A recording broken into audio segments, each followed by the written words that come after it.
Welcome back to a brand new episode on the E46 M3 madness. So yeah, we have recently done some nice work. We've done all the underneath plates on the reddish RACP version 3 kit. We've done all the underneath plates. We've done some of the internal welding to the front. We've just still got to do the internal welding to the back, which I'm going to get onto, but I've kind of been getting onto a bit of rust repair. So we've done the repair on the last episode here, the boot floor, should we say, underneath the passenger floor where they sit, and now we're doing the battery tray. So I've removed all the brackets, as some of you have commented saying they're not needed, which is awesome. Thanks for giving that feedback. And it's left a huge amount of pitting and a few pinholes. So I'm going to cut this out and make a panel for it, and we're going to stitch it in tonight.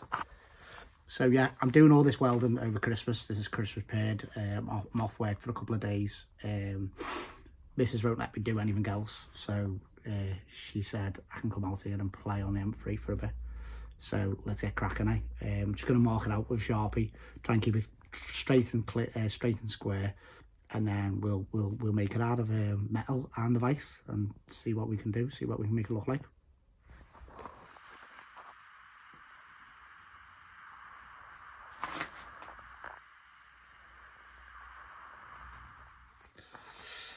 Everyone does rust repairs their own little way.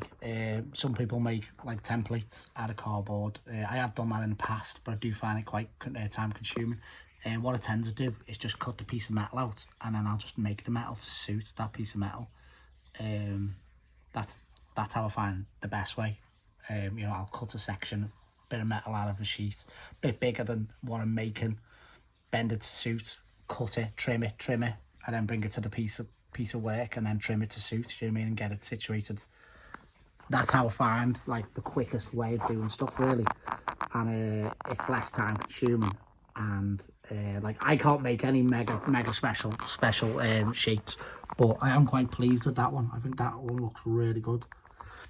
So that's like you can make the odd bits and pieces. What I find is you need a good vise, and you need whichever shape you want to make, that shape as should we say dolly.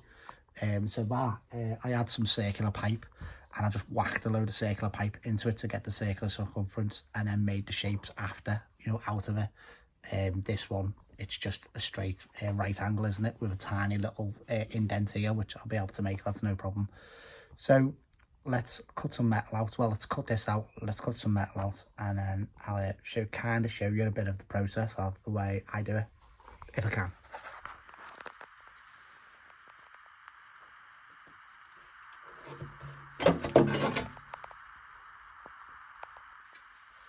So literally just got to make a panel like that.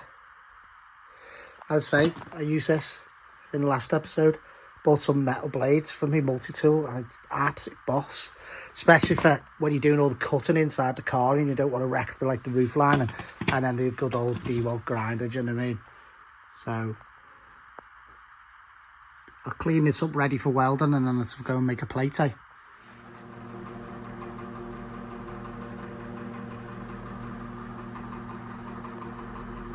This is tacked in, so I'm just going to run this in now, see weld it all the way around.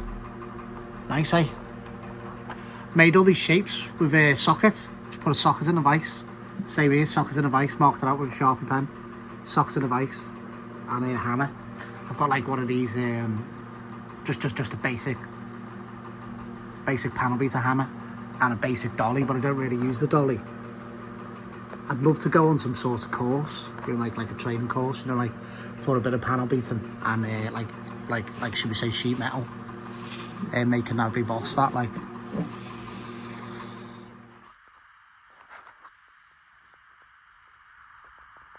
So there's my homemade panel, all seam welded in. Just gonna tidy up all these welds. I'll grind them down flat, belt sander, just get it completely flat. And then with the stone chip or whichever coating I'm going to use, you wouldn't be able to see it's been welded. But yeah, saved paying I think it's £140 for the repair panel, which is a full section, comes up to here, goes all the way to the bottom. I didn't need it, do you know what I mean? Look at it. Sound that now.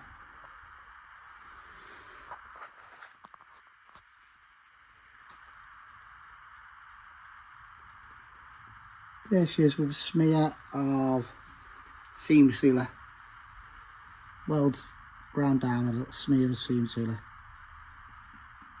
It's nice, doesn't it? So now the battery tray's done, I thought I'd do the last part of the internal welding. So you get these two panels. You see the small 4 or 5mm holes. You're supposed to drill them and cut that piece out, and this plate will go over the top on both sides.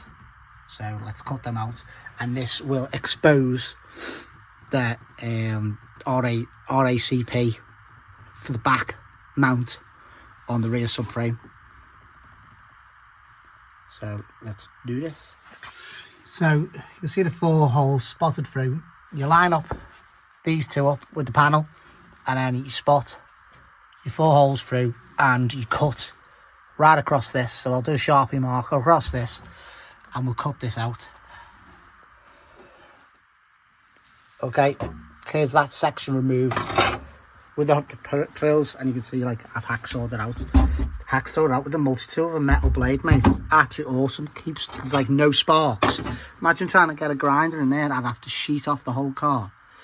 Yeah, and then the idea is you're gonna clean up this plate, clean up all the way around, put this plate in here, like so, and weld your RACP to your chassis legs, theoretically, and your boot floor. And then once you've welded all the way around here and welded that to here,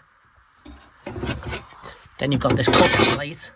You are supposed to check these spot welds as well, by the way, and drill through these ones and drill through these ones and pull them through into the plate that you've already fitted. And then you're supposed to, that's supposed to go in that hole there, and you're supposed to hammer it suit and then seam weld it all the way around. Quite a bit of welding to do, like, isn't it? So let's get cleaning the surfaces up and let's see how we get on. So here we are. I've drilled them spot welds out and copper. Sprayed loads of weld through copper. Just waiting for this to dry, and then I'll start welding this. I cleaned all this back to bare metal, cleaned all down here, down here, down here, back to bare metal, all the way across here and all the way back here. I might need to go a bit further into here, but we're not fitting the covering plate. We're just going to fit this first and weld this to this situation here. Still got the other side to do.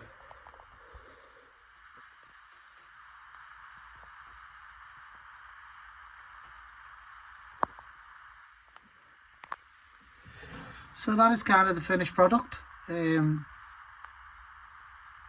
probably grind the welds down a little bit with my belt sander just to take the edge off, and then bang a bit of seam sealer in places. I'm going to leave them vents open.